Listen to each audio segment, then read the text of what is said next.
Jacobson of Emergence Capital. He's going to tell us a little about go-to-market strategies for startups. So, Sean, go ahead. Well, thanks for having me.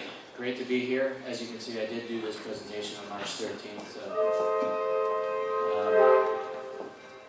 I will leave time for questions afterwards. But here's a little bit about my background. I've been in the business cloud world for the last 15 years. 4 as part of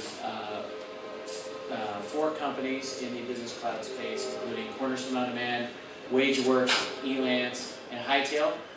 All companies that sold to businesses, SaaS products, where I actually ran business development. And then I left one of those companies, Emergence Capital's portfolio company, Hightail, to join as a venture partner a year and a half ago. And a little bit about Emergence Capital.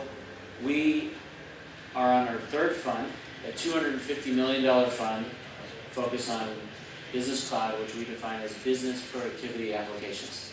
So we don't invest in security, we don't invest in consumer, we don't invest in infrastructure, we don't invest in platforms. So we're very focused on one space.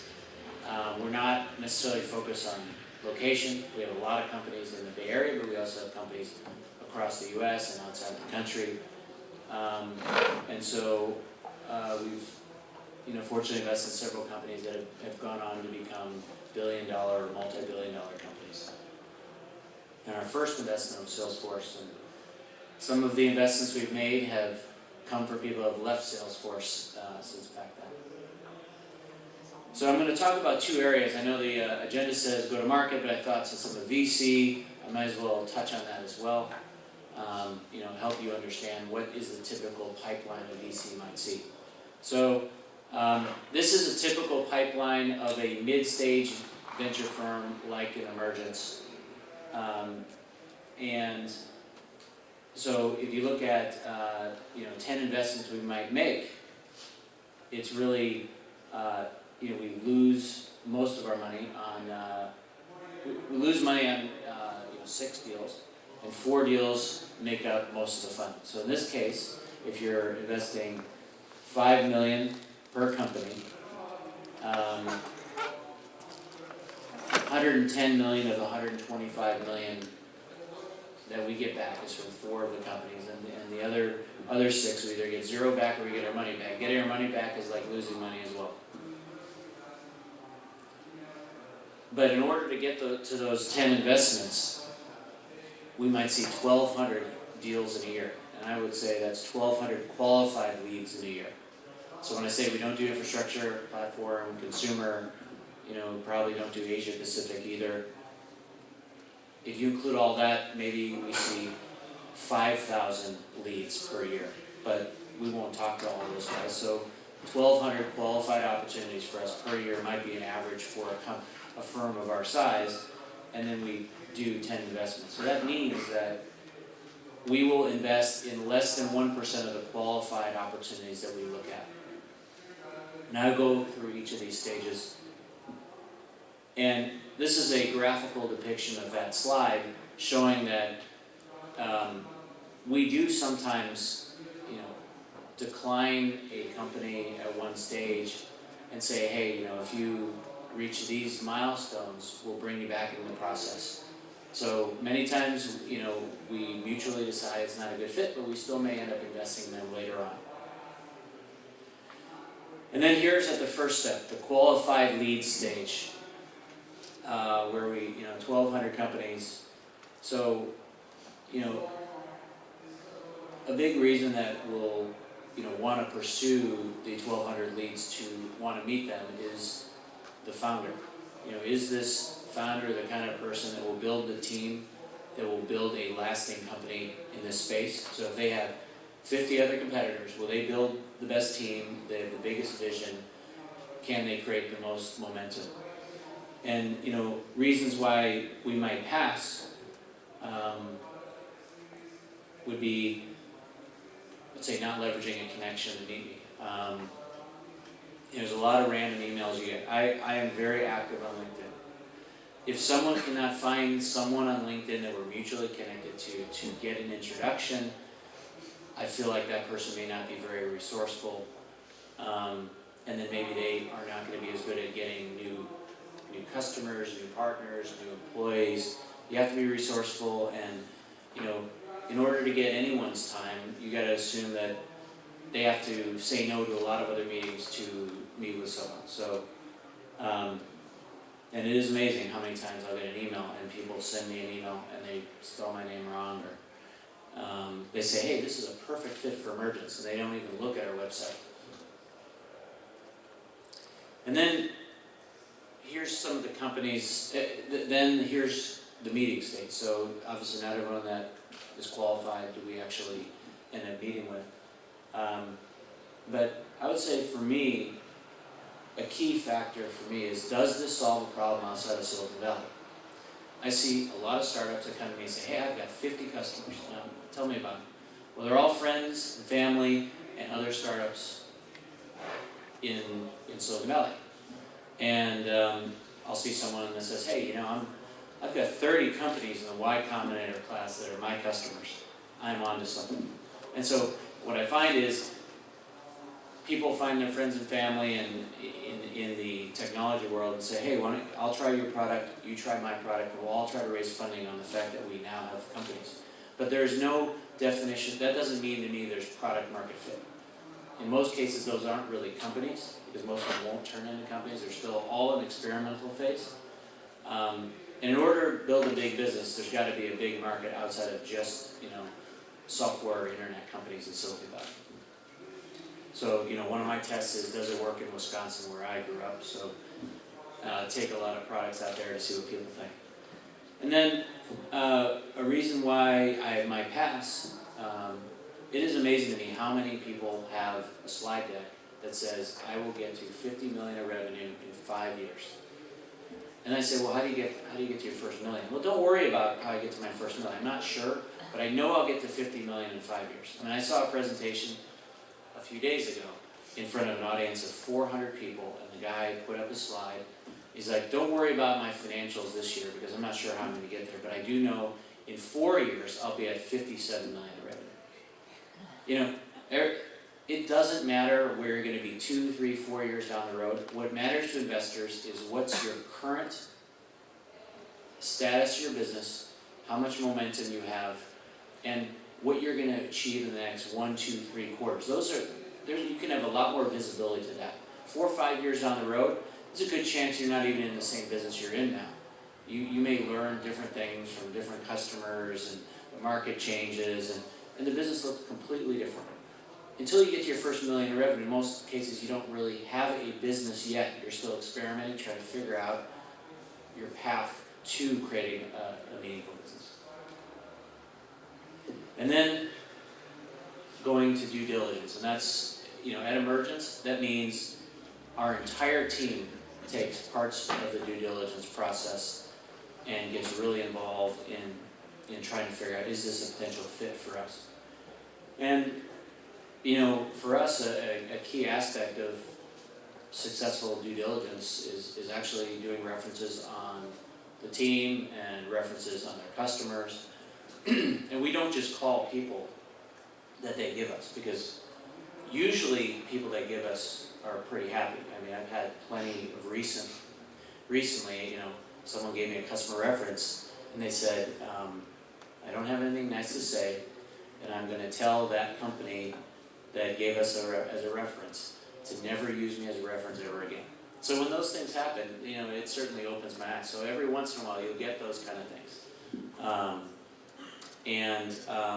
But then I'll call people that are not customers but could potentially be customers and test out, could this product be an opportunity for them? And then I also call people that we also know in common that they didn't give me as a reference, and just to learn more about them. But and I would say something that we are sensitive about is churn. So if you're going after large enterprise customers, we want to think that your churn rate will be single digits a year. And if you're going after small business, we want to think your churn rate will be low double digits a year. Because what happens is the higher your churn rate is, the less likely is you're going to be able to grow by replacing those customers you lost and adding on top of it. So I see a lot of like S&B focused companies that say, hey, we have 4% churn per month. That's not bad. Well, 4% churn per month times 12 is 48% of your customer base you're losing every year. So at some point in time, that is a big number to replace every year, 48%. And in order to grow, you got to replace that and tack on top of it. And so eventually the growth trajectory starts looking like this. And then 10 investments. Yeah, I think we talked about this before as well. Is just, the team is the most important thing. I mean, in an early company, the team is the best asset. And is this team gunning for a big outcome? And has this CEO been able to recruit people from their prior companies before? If the CEO cannot recruit people from their prior companies, that's a red flag to us that there's something wrong. And then market size. Is it a big enough market to create a big company? So if you're going after horizontal, we find that horizontally focused companies that try to sell to every industry, we want to see that they can achieve at least $1 billion market. So, and we find market leaders get 5 to 10% of the market. So that means there's a reasonable path they get to 50 to 100 million in revenue at some point in time. If you're going after an industry-focused solution, you could get to that same 50 to 100 million in revenue by getting a much higher percentage of market. We find that a lot of times industry-focused solutions can be winners take all or winners take most, because there's a lot of network effects in the industry where people talk to each other and say this is the de facto platform or product for my industry, and then you earn the right to sell more over time. So we find that if the market size is 300 million and you have, you could easily get 30 to 40% of the market as a market leader. And we find that it's much more capital efficient than a horizontal play. So now we'll jump into go-to-market. We can do questions at the end. Hopefully we'll have a little bit of time for that. But this is actually where most of my career experience has been, around sales, business development. So on the sales side here, here's some things that we look for as investors. We want to see that, well, first of all, we want to see that you've got real customers, that people are actually having a meaningful experience with your product and parting with real money based on who they are. So if someone says, hey, I got GE as a customer, I'm like, what are they paying? They're paying me $10,000 a year. $10,000 a year for GE is not that meaningful. But if it's a 50-person company paying you $10,000 a year, that is real money. And investors invest in momentum.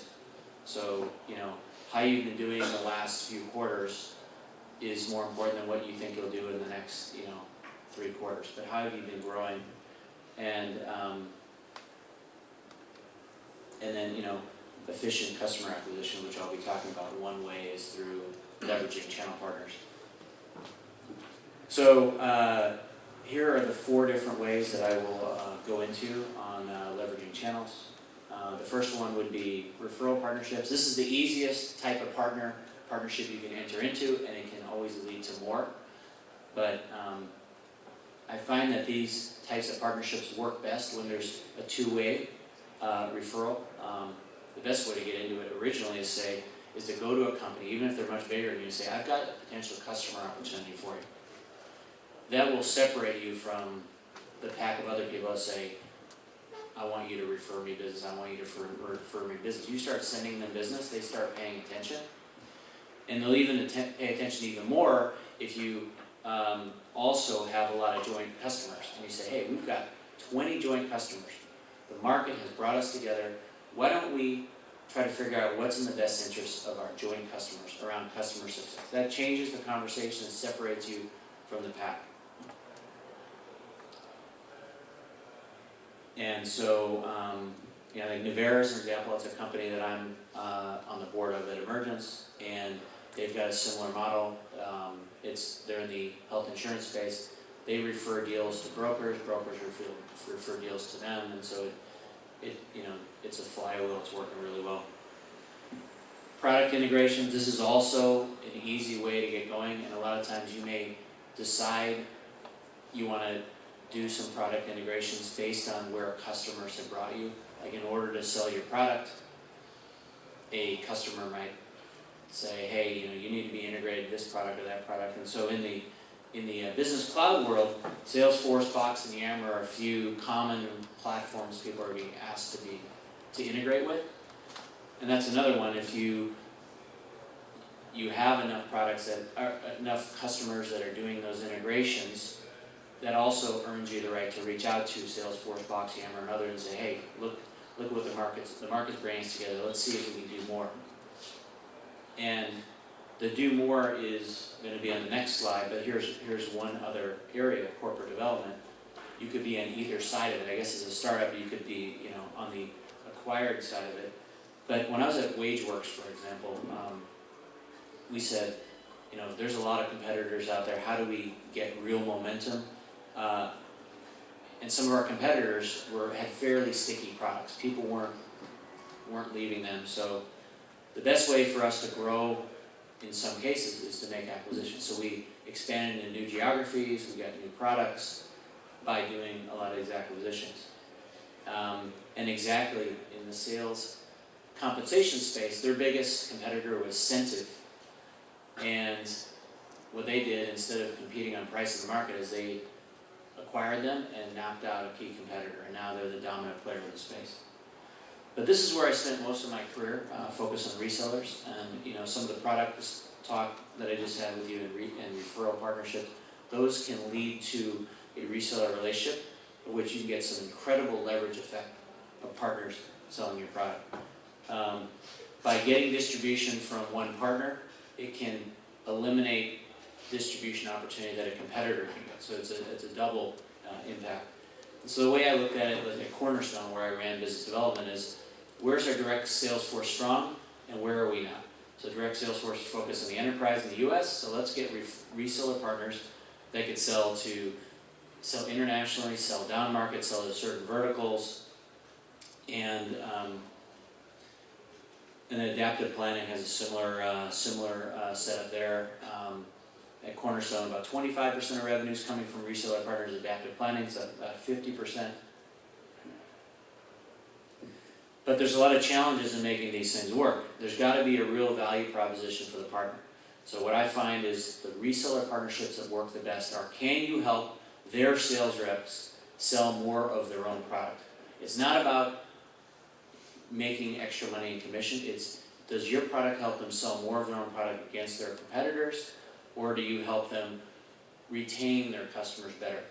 If you make a meaningful impact in their business, they will pay attention. It's just the same thing as you, even though you guys are smaller companies, it's the same thing as if someone comes to you and says, sell my product. Unless there's a way to make a meaningful impact in your business, you're not going to pay attention. That's the same thing for no matter how large you are of a company. And another key is making sure that channel conflict is set up. So if your sales reps and a partner sales rep runs into each other in the market, how do you handle that conflict? If partners run into each other in the market, how do you handle that conflict? The last thing you want to do is partners or salespeople fighting each other on a deal, and you lose the deal because of the unprofessional nature of that interaction. And enablement is another key thing, which I'll go to next. It may be difficult to sign a partnership, but it's even more difficult to get that partnership to be successful. And so an example would be ADP is a partner that we signed when I was at Cornerstone. They have thousands of sales reps, but you can't enable thousands of sales reps off the bat. So we picked the region and picked some people that were really excited to sell the product and got some small wins, leveraged those customer success stories, and then used that to help train and enable other sales reps. And when people saw how much more of ADP products ADP was able to sell by bundling our product in, it really got everyone else excited to start selling it. And I think it's really important to have a business plan. Who are the people on each side that are responsible for getting each task done over a period of time, and what business metrics does that result in. And so you could track on a real-time basis how well you're tracking toward those goals, instead of waiting a year from now and say, oh, we didn't meet the numbers, what happened? Instead, you now can keep track and have regular meetings, and once these things start ramping and scaling and be successful, it's a beautiful thing. But it's just like hiring your own internal folks. You can't expect a new employee to be super productive. In this case, you're expecting employees that are focused on selling their own products, people you would not have hired, to be successful. So you have to handhold them even more than your own employees. But once they have success, they get more confident, get more excited, and then things start really ramping without much resource needed from you. And then tips for launching business development. I think that you're probably not likely to have a partner be successful selling your product if they haven't successfully sold another product before. So you need to learn some examples there. And I would try to work with fewer partners and do something meaningful with them than try to sign as many contracts as you can. Because business development could start looking like marketing, where you're just signing press release partnerships that go to nothing. And that's it.